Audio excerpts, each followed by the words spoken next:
Hey everyone, how y'all doing? It's me, Jordan, and today I'm going to be giving you guys my thoughts and first impressions of EA Play this year and what happened yesterday, what they showed off and what's coming at the end of this year. I do plan as well to do a podcast discussion video with a couple of friends when E3 is over, and we're basically just going to talk about our favourite games that are coming and stuff like that, so be sure to watch out for that as well. So, EA Play, what was shown off?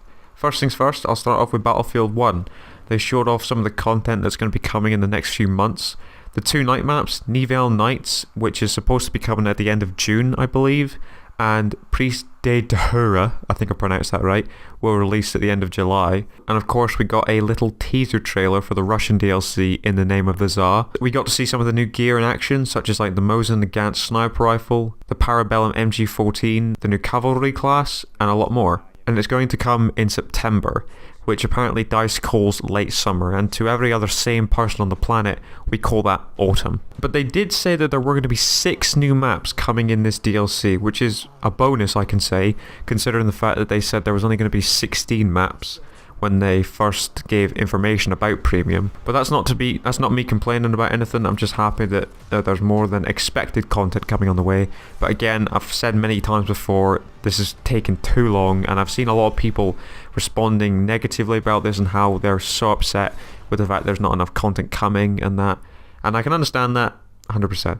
We saw the sport games in action, such as FIFA, Madden and NBA, and it looks like Madden are doing a similar thing to what FIFA did last year with The Journey, essentially like a story mode where you play as one character and kind of just follow him through his career kind of thing. So it's good to see that these kind of games are bringing new things to the table, but personally I don't really get into those franchises much. I can like play FIFA if I've got like a couple of mates around my house, we'll have a few games or something like that, but not to pick it up myself, to play for myself, you know what I'm saying? So the sports games, I know I won't be picking them up, but I'm sure, you know, those fans of those franchises will be. Need for Speed Payback was there as well.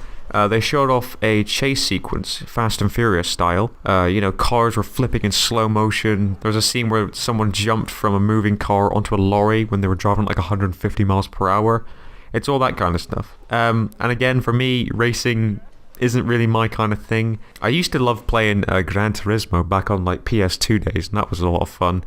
I did actually pick up Need for Speed Rivals a couple of years ago, but I couldn't pull myself into that game, and I'm not a big fan of the Forza games either, so but for all you racing fans out there, you let me know if you're going to be picking it up. A Way Out. Now this one was an interesting one. It's a game that is played exclusively on co-op split screen only.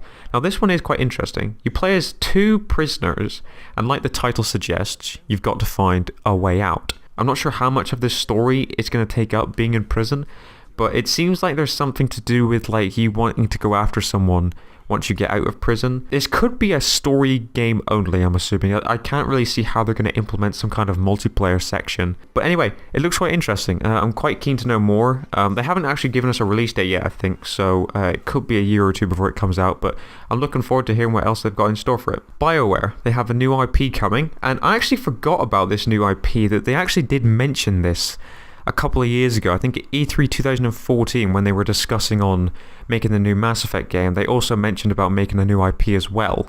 While the Montreal studio is working on the next Mass Effect game, our team here in Edmonton is developing a completely new IP.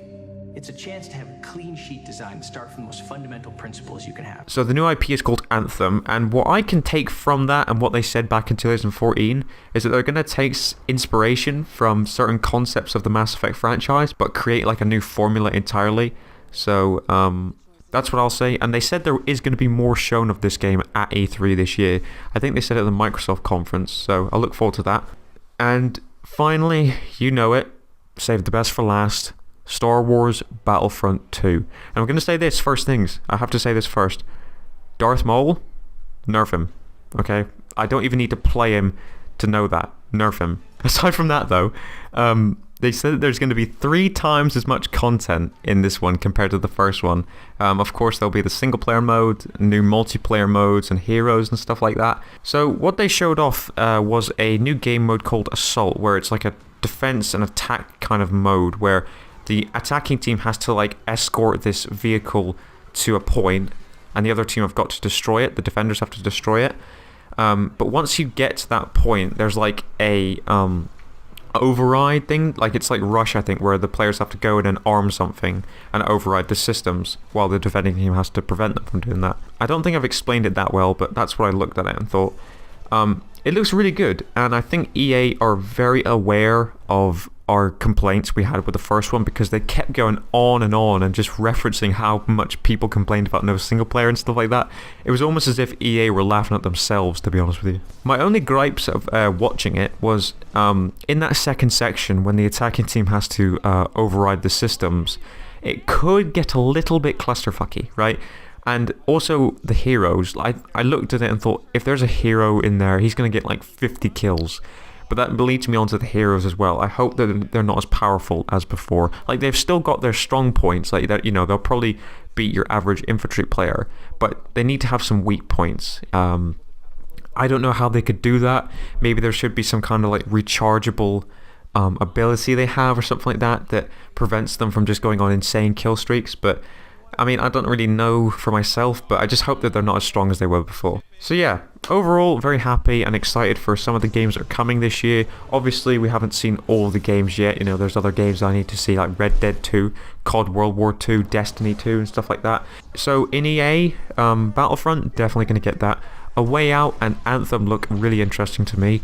And Battlefield, yes, I will be playing it. I'm still underwhelmed with how that game is going, but I will be playing it, no bother.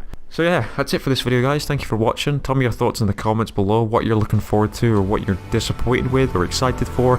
Let me know in the comments. I'll see you all soon. Take care of yourselves. Bye.